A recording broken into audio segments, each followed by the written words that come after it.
Francisco Villa. Francisco Villa fue uno de los más grandes revolucionarios del siglo XX. Su ejército, la División del Norte, fue el ejército revolucionario más grande y disciplinado de toda América Latina en la primera mitad del siglo. A Pancho Villa se le recuerda generalmente por si tuvo 34 mujeres y engendró 32 hijos. Se van al chisme, pero lo que no quieren es que recordemos todas las hazañas tan grandes que logró Francisco Villa para lograr justicia social con la unión y organización combativa del pueblo. Eso es lo que no quiere el mal gobierno, la gran burguesía, que el pueblo de México tome ejemplo de sus héroes, como fue el caso de Francisco Villa. Francisco Villa tuvo un ejército bien disciplinado en el que no había saqueos y que fue fundamental para derrocar a las dictaduras de Porfirio Díaz y Victoriano Huerta. Villa tomó Ciudad Juárez precisamente el 10 de mayo. Le dio en la madre a Porfirio Díaz ese año de 1911 y posteriormente, al tomar Zacatecas y Torreón, derrotó a Victoriano Huerta, ese borracho usurpador que asesinó a Madero y llegó al poder para volver a establecer el porfirismo y la dictadura de la oligarquía. Claro, en el sur estaba Emiliano Zapata, que tomó Cuernavaca y Cuautla y también fue factor fundamental para la derrota del mal gobierno. Pancho Villa fue quien tuvo el programa más avanzado, un programa antiimperialista. Él se fue dando cuenta del peligro que significaba para México las ambiciones de los gringos. Por eso, desde 1916 en el manifiesto de Naco, él dijo que el causante principal de los grandes problemas de México son los Estados Unidos. 100 años después, hoy nos damos cuenta cómo Estados Unidos precisamente ha tenido planes de tragarse literalmente a México. Esto ya lo veía Villa en este manifiesto de Naco en 1916.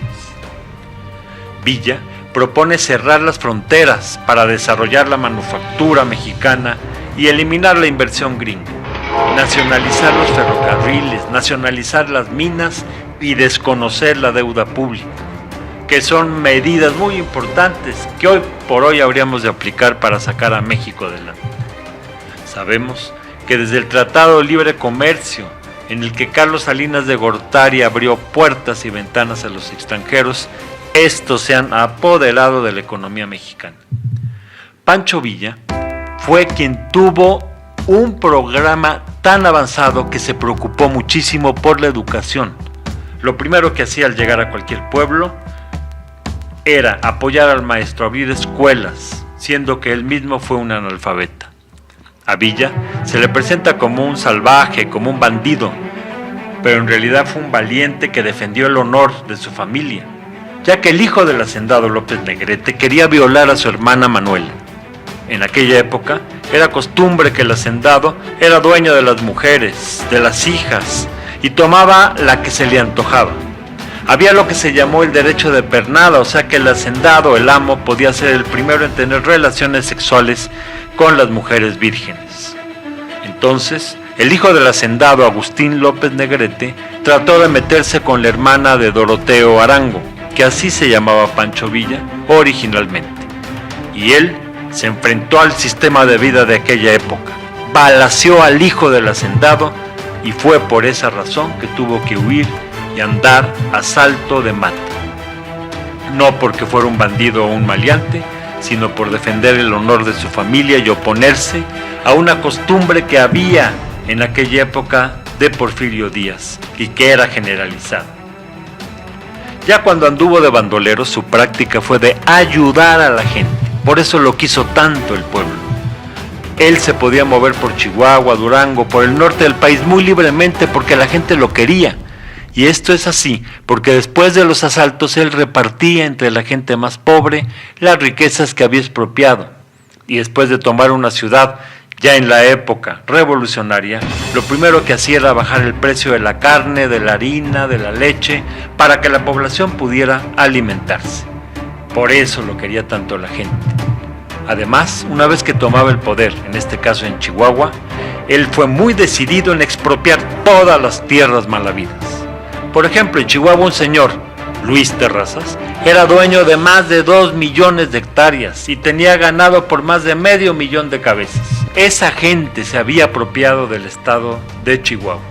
Y entonces, sin ningún miramiento, Pancho Villa, cuando llegó a ser gobernador en diciembre de 1914, lo primero que hizo fue expropiar a Terrazas, a Krill, y además nacionalizó los ferrocarriles, las minas, las tiendas de ropa, los molinos, y toda esa producción la puso a funcionar a favor del pueblo.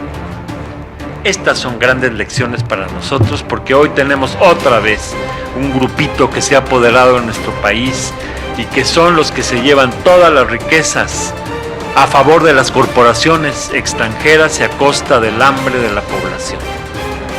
Por eso, el ejemplo de Pancho Villa es tan grande y por más que hayan tratado de borrarlo de la historia y de considerarlo un bandido, para nosotros no es ningún bandido, es un héroe y a los héroes de nuestra patria hay que reivindicarlo. ¡Viva